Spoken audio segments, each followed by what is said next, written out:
আচার ভালোবাসে না এরকম মানুষ খুব কমই আছে। হ্যাঁ বন্ধুরা, তোমরা ঠিকই শুনেছ।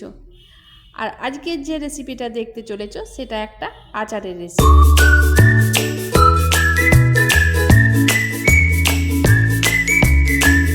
আরে দাঁড়াও, কোথায় চললে? বললাম তো আচারের রেসিপি, একটুখানি দাঁড়িয়ে দেখে যাও কি রেসিপিটা হচ্ছে। হ্যাঁ, লঙ্কাগুলো দেখে কেউ ভয় পেয়ে যেও না।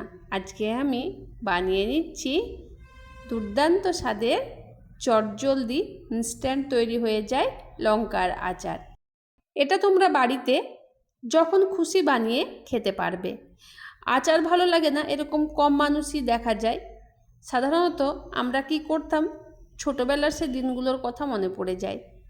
2 টাকা 5 টাকা হাতে পেলেই চলে যেতাম আচারের কাছে। নানান রকমের আচার থাকতো সেখানে। লঙ্কার আচার থাকতো, তেঁতুলের আচার থাকতো, কুলের আচার থাকতো, আমের আচার থাকতো, পাঁচমিশালি আচার থাকতো। তো সেই সব দিনগুলোর কথা মনে পড়ে যায় আচার দেখলেই। সেই জন্য বাড়িতে আমি ঝটপট আজকে বানিয়ে নিচ্ছি লঙ্কার আচার। লঙ্কাগুলো অনেক দিন বাড়িতে আনা আছে, তো এতগুলো লঙ্কা বর্ষাকাল নষ্ট হয়ে যাবে। তো কি করা যায় বলো তো? চলো আচার বানিয়ে নিই। সেটা রুটি কিংবা ভাতের সাথে খুব সুন্দর লাগবে খেতে, দুর্দান্ত স্বাদের হয়। তো চলো আজকের লঙ্কার আচার রেসিপিটা কীভাবে বানিয়ে নিচ্ছি তোমরা দেখতে থাকো।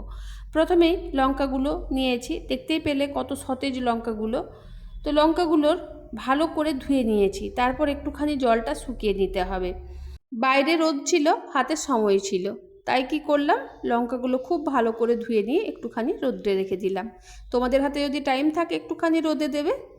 রোদে দেওয়ার একটাই কারণ হচ্ছে যাতে লঙ্কার গায়ে কোনো জল না থাকে, সেই জন্য।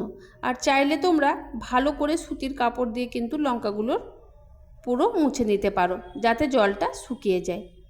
তো জলটা শুকিয়ে নিয়েছি, তারপরে লঙ্কার যে বোটাগুলো থাকে সেগুলো ছাড়িয়ে ফেলে দিয়েছি, কারণ ওইগুলো দিয়ে লঙ্কার আচার বানালে খুব তাড়াতাড়ি নষ্ট হয়ে যায়। সেজন্য ওগুলো বাদ দিয়ে দিয়েছি। তারপর লঙ্কাগুলোকে ছোট ছোট করে আমি কেটে নিয়েছি একটা কাঁচির সাহায্যে নিয়ে। খুব সাবধানে কেটে নেবে, কারণ লঙ্কা থেকে যে বীজগুলো ছড়িয়ে পড়ছে সেগুলো চোখে যাতে না পায় সেরকম সাবধানে কিন্তু এখানে কাটতে হবে।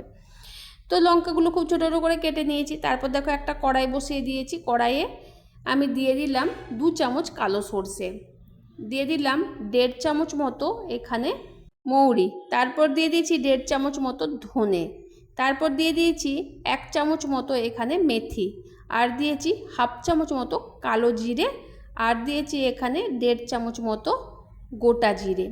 সবগুলো দিয়ে তারপরে কিন্তু আমি গ্যাসটা জ্বালিয়েছি, তার আগে কিন্তু আমি গ্যাসটা জ্বালাইনি। মশলাগুলো দেওয়ার পর গ্যাসটা জেলে নিয়েছি, তারপর খুব ভালো করে মশলাগুলো আমি ভেজে নিয়েছি।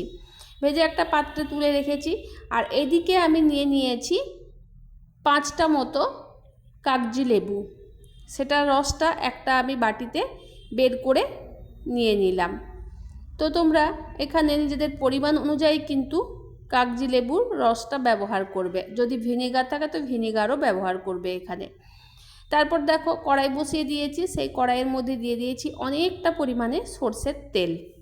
সর্ষের তেলটা দেওয়ার পর খুব ভালো করে এখানে গরম হয়ে যাবে, ধোয়া ওঠা একদম গরম। তারপরে কিন্তু আমি গ্যাসটা বন্ধ করে দেব আর একটুখানি ঠান্ডা হতে দেব তেলটা।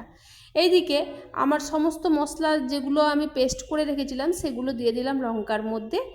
আর এখানে পরিমাণ মতো নুন দিলে কিন্তু চলবে না, নুনের পরিমাণটা একটুখানি বেশি দিতে হবে এখানে। তারপর নুন আর মশলাটা দিয়ে খুব ভালো করে লঙ্কার গায়ে মাখিয়ে নিলাম। লঙ্কার গায়ে মাখিয়ে নেওয়ার পর এখানে দিয়ে দিলাম আমি 1 চামচ মতো কাশ্মীরি লঙ্কার গুঁড়ো।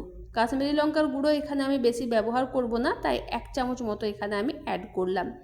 দিয়ে দিলাম এখানে যে লেবুর রসটা আমি বের করে রেখেছিলাম সেই লেবুর রসটা।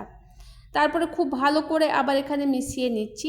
তোমরা এখন হয়তো এটাকে দেখে মনে করছো যে এটা আবার কি হলো লঙ্কার আচার, কিন্তু এটা তোমরা খেয়ে দেখবে জাস্ট একদম ফাটাফাটি হয় লঙ্কার আচারটা। তারপর যে তেলটা একটুখানি ঠান্ডা হয়েছিল, যে খুব ঠান্ডা না একটুখানি ঠান্ডা করতে হবে, তারপরে কিন্তু লঙ্কার মধ্যে দিয়ে দিতে হবে। লঙ্কার মধ্যে দিয়ে দেবার পর খুব ভালো করে আবার মিশিয়ে নিলাম, যাতে সব পুরো মশলাটা লঙ্কার গায়ে কিন্তু লেগে যায়। তারপরে এখানে দিয়ে দিলাম 1 চিমটি মতো হিং, আর দিয়ে দিলাম 2 চামচ মতো ভিনিগার।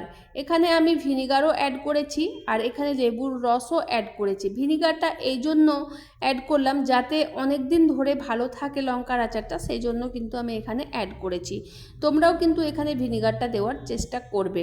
যদি না থাকে লেবুর রস দিলেও কিন্তু হবে, যদি বেশি দিন না রাখতে চাও তাহলে লেবুর রস দিলেও হবে।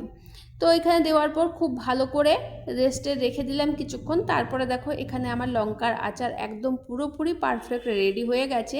চাইলে আমি এক্ষুনি এটা ভাতের সাথে কিংবা রুটির সাথে খেতে পারি, কিন্তু এখন এটা আমি কিন্তু একটা কাচের বোতলের মধ্যে সংরক্ষণ করে রেখে দেব 2-3 দিনের জন্য। তারপরে এটাকে আমি ব্যবহার করব ভাত বা রুটির সাথে।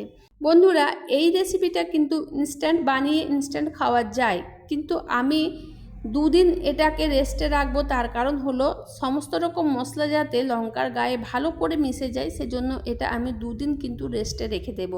তারপরে কিন্তু এটা আমি ব্যবহার করব। তোমরা চাইলে কিন্তু যখনই রেসিপিটা বানাবে তখনই কিন্তু তোমরা সেটা ভাত বা রুটির সাথে কিন্তু খেতে পারো।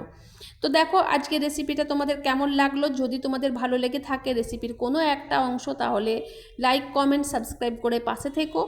আজকের মতো ভিডিওটা আমার এই পর্যন্তই। দেখা হচ্ছে তোমাদের সাথে নতুন কোনো ভিডিও নিয়ে। ততক্ষণের জন্য তোমরা সবাই ভালো থেকো, সুস্থ থেকো, আর এভাবেই আমার পাশে থেকো আর দেখতে থাকো আমার সাথে আমার ভিডিও। টাটা বন্ধুরা, বাই।